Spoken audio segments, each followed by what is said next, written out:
The birth of Haile Jehovah, also known as Elijah in 1892, was the same year as the start of the Industrial Revolution, which started the biblical revelation, for vowels are interchangeable. Therefore, revolution is just another way of saying revelation. His birth also coincides with the birth of the last Jesus, who's supposed to be here after the first Jesus died. And they're only supposed to be here in the latter times. But thanks to translated versions that created an Old and New Testament format, people believe that characters who are only supposed to be here in Revelation died thousands of years ago. Don't forget, the Ethiopian original tongues was not in the Old and New Testament format. Because if you read it, you'll find out that all Bibles are translated out of the original tongues, which was written in Ge'ez, the oldest language on earth. And you will notice that Moses is Solomon. So the holy ark of the Lord in the house that King Solomon, the son of David, had built. Therefore Solomon is Moses. And they're both with Sheba. And they're both the son of King David. And don't forget, Aaron is Levi, and Moses is Aaron's brother, just like Joseph is Levi's brother. So as you could clearly see, Joseph is from the city of David, because he was of the house and family of David. Therefore, he's the son of David, which will make him the son of Heli. So he's together with Jesus. So you see the son of Heli, who also is the son of Heli. Esdras. So Esdras is the son of Heli. So the question is Esdras Solomon brother? Is Esdras Moses brother? Or are they the same person? So let's read. The Lord God of our fathers is together with Esdras the priest, who's also with Jesus the son of Josedek. So Josedek is just another name for Joseph. So who is Esdras, also known as Joseph, also known as Solomon? He's the priest that bring the law of Moses that was given of the Lord God of Israel. And he's together with Jesus. And when are they supposed to be here?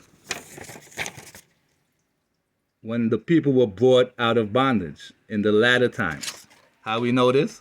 Because I, Esdras, received the charge of the Lord upon the mount, that I shall go to Israel. I came upon them, they set me at naught, and despised the commandment of the Lord.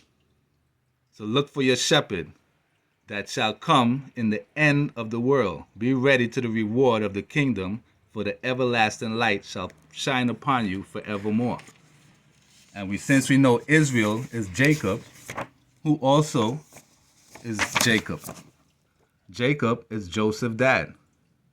And Jacob begat Joseph. So you get it? Joseph is Jacob, son. And know this. Africa, the whole continent, was also called Ethiopia. As a matter of fact, the Atlantic Ocean was called the Ethiopian Sea. So there were several different names. Africa was really described by different tribes. It wasn't a whole monolithic society. So we all came from Ethiopia. So within Ethiopia, right before Revelation started, this happened. In 1884, European leaders gathered in Berlin, Germany, for a pivotal meeting that would reshape the map of Africa.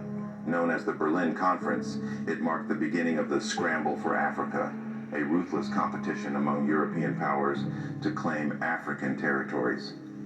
At the time, Africa was rich in resources, gold, diamonds, rubber, and had diverse civilizations. However, European nations, driven by industrial demands and imperial ambitions, sought to exploit the continent. To avoid conflict among themselves, 14 nations, including Britain, France, Germany, and Belgium, sat down to divide Africa like pieces of a pie. Notably, no African leaders were invited to participate. The conference established rules for colonization. European nations could only claim land if they demonstrated effective control over it. So they used the Bible, their translated versions. But we all know in the latter times, after many days thou shalt be visited in the latter years. Thou shalt come into the land, the mountains of Israel. There you will find Sheba. And Sheba is supposed to be here at the end of times. And we all know that she is with Solomon, also known as Moses. So Sheba and Dedan and the merchants of Tarshish with all the young lions will ask the company of army, did you come here to carry away silver and gold to take away a great spoil? Because we all know BRICS is happening. So Persia, Ethiopia, and Libya are all going to join up with the army from the north. In other words, they're going to be in cahoots with Russia, who's going to bring an army into the mountains of Israel in the latter years. Therefore, these characters are supposed to be here in the latter years.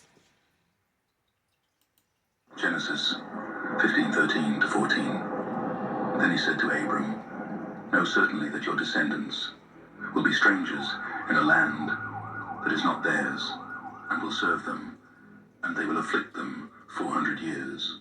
Verse 14. Therefore, Exodus happens within the time of Revelation. And also the nation whom they serve I will judge. Afterward they shall come out with great possessions. Who else could this prophecy be referring to? For over 400 years, black people have been strangers in lands not our own. The Most High never leaves us without hope. Just as our ancestors were freed from Egypt, we too will be delivered. We are in the lands of Egypt because we're under the Roman calendar, which is just a continuation of ancient Egypt. That's why they follow ancient Egyptian customs, like worshiping Baal. The Catholic Church was organized by devils, for devils, from the devil. And if there's any archbishop or pope or whatever, And they tell you Christmas is in December for Jesus, when in fact Jesus was born in the spring. So Jesus was likely born in the springtime. Jesus during the spring. Country shepherds living out, keeping up with the flock by night has to be happening in the springtime. But thanks to these people, they're changing up the stories. Why are you against people who go to theology schools? theology school, because they come out thinking they're a preacher. And if you look at the lessons they learn in theology school, look at the lessons that's in theology and compare it to the Bible. So the Bible, which is translated out of the original tongues, tells us at the end of times, people will come out of captivity. It's mentioned in Tobit. So the king of this, in the time of Enemessar, king of the Syrians, was led captive out of Tisbe. What else happens at the end of times? This Jesus was the son of Sirach, and the grandchild to Jesus of the same name with him. This man therefore lived in the latter times. In other words, the first Jesus is only supposed to be here in the latter times. Therefore, his grandchild Jesus was able to witness him. So this man therefore lived in the latter times, after the people had been led away captive and called home again, and after almost all the prophets. Now his grandfather Jesus, as he himself witnesseth, therefore they were alive at the same time in the latter times, was a man of great diligence and wisdom. So the first Jesus had a son named Sirach, and his son to his own son Jesus.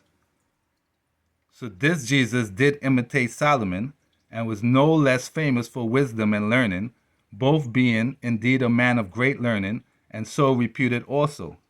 Don't forget, Solomon is the first Jesus' dad. So my grandfather Jesus, when he had much given himself to the reading of the law and the prophets and other books of our fathers. In other words, don't follow these guys, because they don't know what they're talking about.